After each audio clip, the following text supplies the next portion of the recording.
Info Médecine, votre rendez-vous médical sur Judaïque FM, tous les mardis matins. Une émission conçue et présentée par Lise Gutmann. Jacob Azeroual, bonjour, merci d'être avec nous. Bonjour chère Lise, et bonjour à tout le monde. Alors, Jacob Azeroual, vous êtes avec nous ce matin pour votre livre « Couple, clé pour le réussir », paru chez Maxima Laurent Duménil, éditeur. Alors, mais vous aussi êtes donc... pour le livre « Savoir s'aimer ». Pardon ? Mais aussi pour le nouveau livre « Savoir s'aimer » chez Guy Tréniel. Oui. Alors, on va parler de Couple, clé pour le réussir. C'est le livre que moi j'ai eu. Ah, parce que l'autre, je ne l'ai pas reçu. Ah, bien. Mais écoutez, pourtant, il a été envoyé. Oui, bah écoutez, Okay. voilà. Ben, on va parler donc de couple clé pour le réussir. Et en fait, j'ai choisi de vous recevoir dans le cadre de l'émission médicale, car vous êtes médecin, vous êtes psychanalyste et vous êtes psychothérapeute. Et ce livre, Couple clé pour le réussir, eh bien, en quelque sorte, je me suis dit, vous soignez la relation qu'on peut avoir en couple.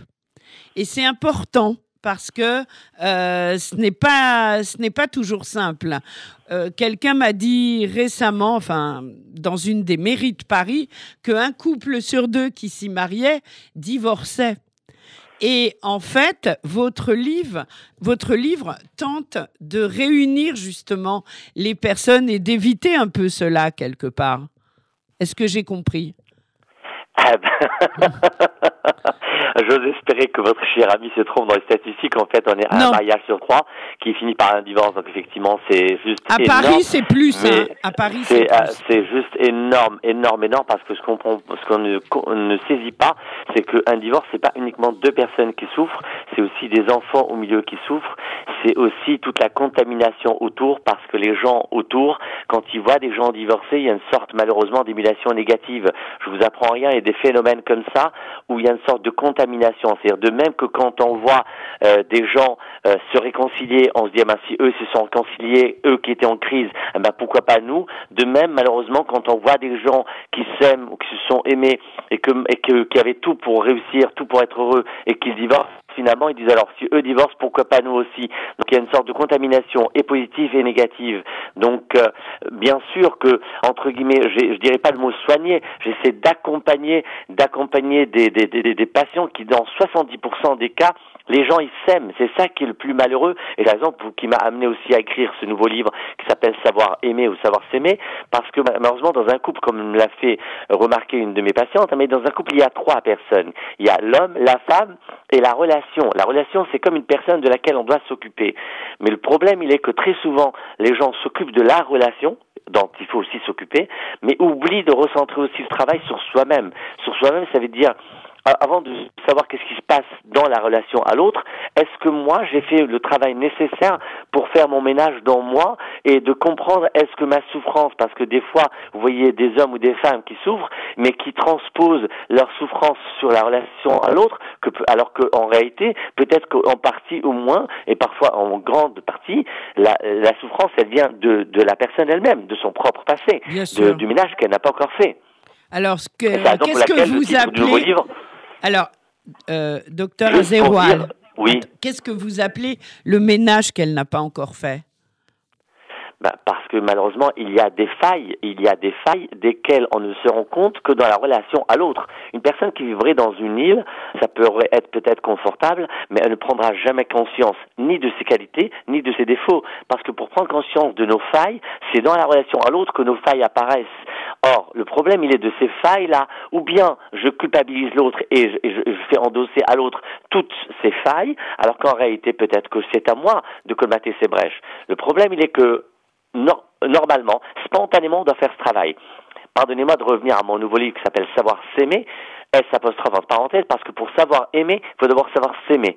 Tant que quelqu'un n'a pas l'estime de soi, il risque de projeter sur l'autre la responsabilité de sa souffrance.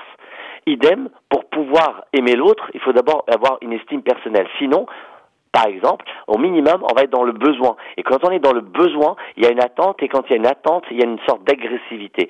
Tandis que quand il n'y a pas d'attente et qu'on s'aime déjà, la relation à l'autre, elle est beaucoup plus saine que quand elle est fondée sur le besoin à l'autre.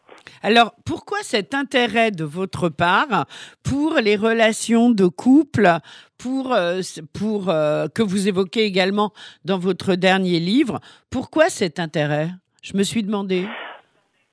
Cet intérêt parce que depuis toujours, alors je vais pas me jeter des fleurs. Pour moi, c'est comme quelqu'un qui est né avec des yeux bleus. Je suis né avec beaucoup de compassion. C'est-à-dire, j'ai aucun mérite. C'est même pas un travail que j'ai fait.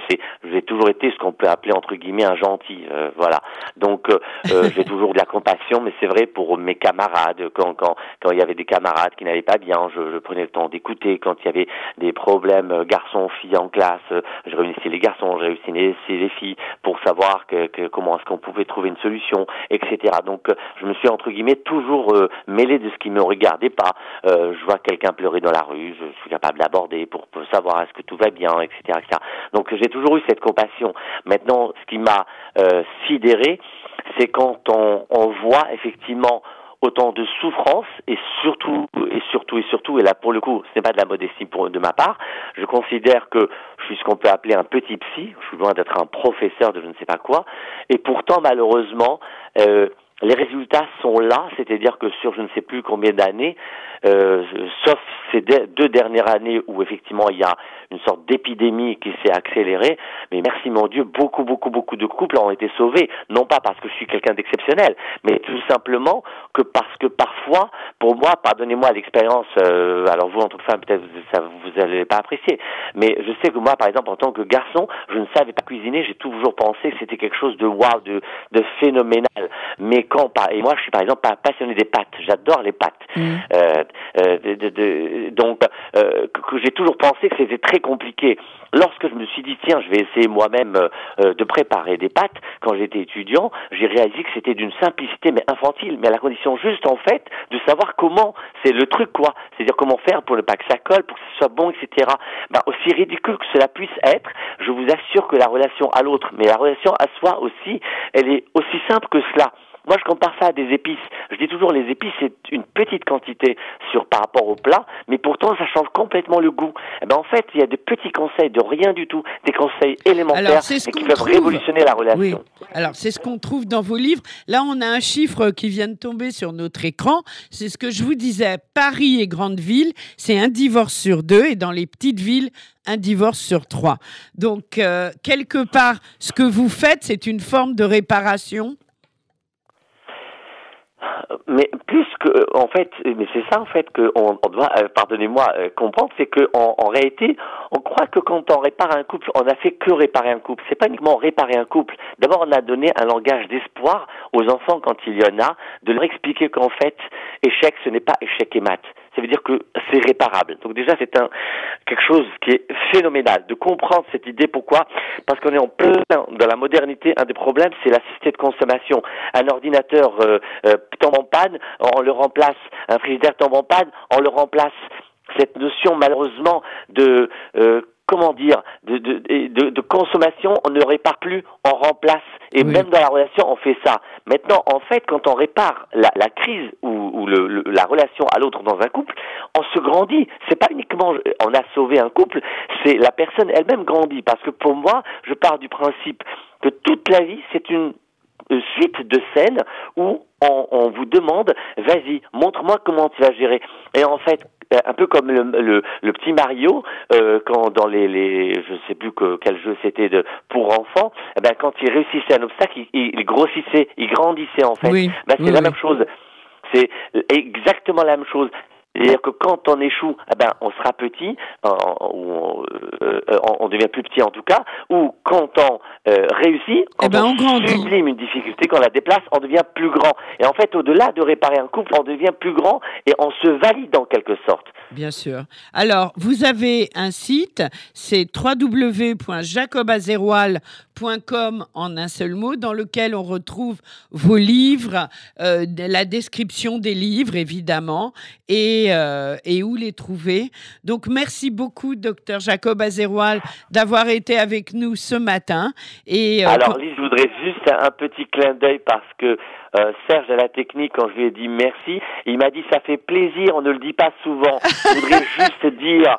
Mais oui, parce que malheureusement, et dans le nouveau livre, effectivement, il y a tout un chapitre qui s'appelle « Aimer, c'est dire merci ». Ben, c'est Il faut vrai. savoir dire merci, parce que merci, ça fait grandir l'autre, ça fait du bien à l'autre, mais ça fait du bien aussi à soi-même, à la personne qui dit merci. Donc apprenez à dire merci. Pourquoi ? Parce que même dans le couple et dans la vie de tous les jours, si on disait rien que merci, je vous certifie qu'on sauverait beaucoup de vies, et ne croyez pas. Ça a l'air élémentaire, mais comme je disais, les petites choses font parfois des grandes choses. Eh bien, ce sera le mot de la fin. Merci beaucoup pour Merci cette beaucoup. jolie Donc, remarque. lisez le livre Savoir s'aimer et Couple clé pour réussir. Ils sont à la FNAC, ils sont sur Amazon, ils sont partout. Ils sont partout. Voilà. Merci beaucoup, docteur Voilà. Jacob Merci Azero. À la bientôt. beaucoup, Lise, et merci à tout le monde. Beaucoup de bonnes choses. Merci Au beaucoup. revoir. Au revoir.